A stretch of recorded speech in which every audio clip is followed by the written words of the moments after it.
多国在印太地区上演最大规模的战备演习。听美军号令要与中国一战，解放军一个动作都熄火了。大家好，我是肖云华。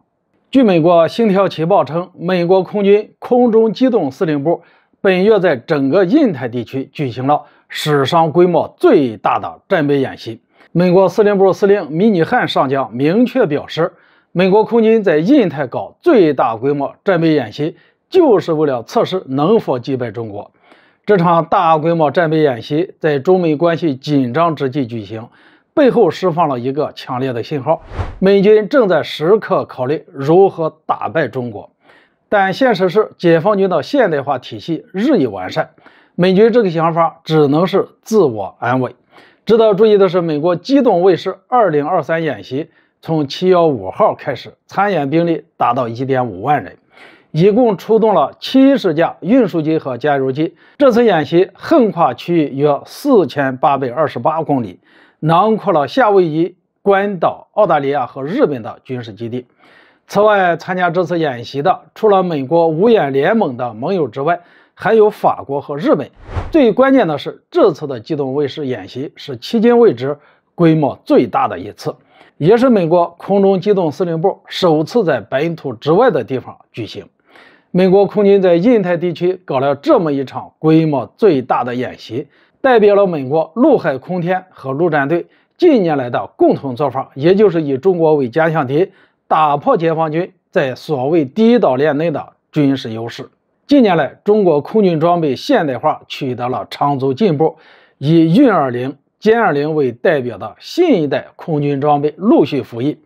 中国空军2.0时代已经成为一支让美军不得不高度重视的空中力量。在去年时任美国国会众议院议长佩洛西窜访台岛以后，解放军对此事予以了强烈的回击，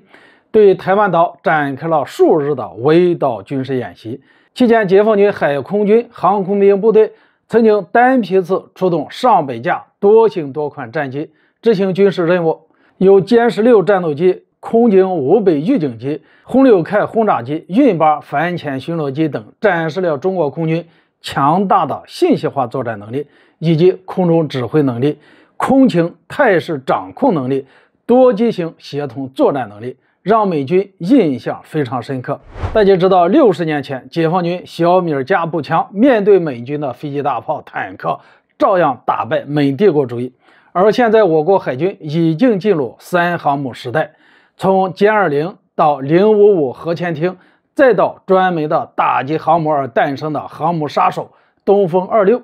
美军在面对解放军这些杀手锏武器的时候，已经显得力不从心了。就在不久之前，美国海军上将在尼米兹号航母接受采访时承认，中国远程精准打击武器可以击中1500海里的美军航母。自东风26、东风21D 等航母杀手公开以来，美军多次渲染中国反航母弹道导弹的威胁，这足以证明美军对我国的航母杀手的恐惧并非是谣传。中国的军备正在迅速发展，特别是令美国特别骄傲的美海军军舰装备，中国也有了反超之势。去年我国军舰下水数量就已经超越了美国，同时在总吨位上，中国以20万吨的总吨位超越全球60%的国家。反观美军的军舰状况，不是船体老旧不堪，就是配套系统落后。另外，美国为了节约成本，让一批波克级驱逐舰回炉重造，但依旧治标不治本。从这些上面来看，美国想用先进武器打败解放军，也只能是关起门，在自己的演习剧本中来实现了。真要到中美开战的那天，美国的结局跟60年前是一样的。好了，今天就说到这里，咱们下次见。